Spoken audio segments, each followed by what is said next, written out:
Assalamualaikum warahmatullahi wabarakatuh.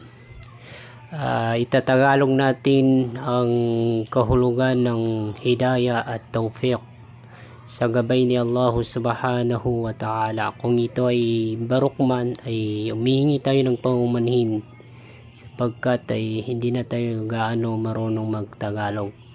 So ito yung kahulugan ng ta'rif al-hidayah wa tawfiq. Paano malaman o paano maintindihan o paano maunawaan ang sinasabing hidayah at tawfiq? Anong pinagkaiba ng hidayah at tawfiq? Ano yung una nating napag-aralan, yung hidayah pati tawfiq? Napag-aralan natin yun, wala? No, adun. So yung another term, yung sa luga, ito naman ay pinagkaiba nimba siya sa syara'an, siya sa agama, dito sa sharia. Kasi yung una, ang ibig sabihin ng hidayah at tawfiq, ang kahulugan ng hidayah ay galing sa term ng huda, at ang tawfiq ay galing sa term na wafaqa. So ang hidayah ay am at ang tawfiq ay khas.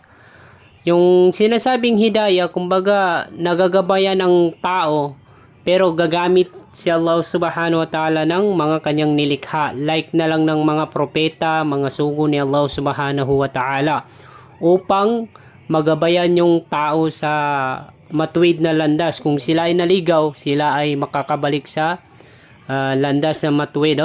Yukhrijul layli minad dhulumat ilan nur. Yukhrijul minad dhulumat ilan nur. So yun, para makakalabas sila sa kadiliman patungo sa liwanag, o para sila ay maalis sa ignorante papunta sa may kaalaman. Ang tawfiq naman, ito ay khas, ay si Allah subhanahu wa ta'ala ang nagmamayari.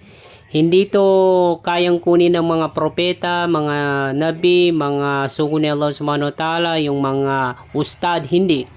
Kasi di ba, minsan nagtataka tayo kung paano nagabayan yung isang taong loko-loko, di ba? Yung nakaraan na araw o nakaraan na buwan. Kung hindi, like na lang halimbawa ng mga taong nagbabalik Islam, mga pastor, mga, di ba, mga pari. So bakit sila nagabayan? So depende sa nagiging reason. Minsan ay dahil yun sa tawfiq ni Allah subhanahu wa ta'ala, di ba?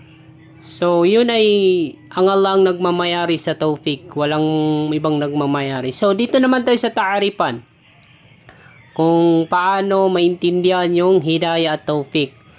Ayon dito sa ta'arifan ng tawfiq, liqabulil haq wa amalu bihi, ang irsyad naman o hidayah, yan ay bayanul haq wa da'watu ilayhi. Yun, tulad ng sinabi natin, pagkikinagaman.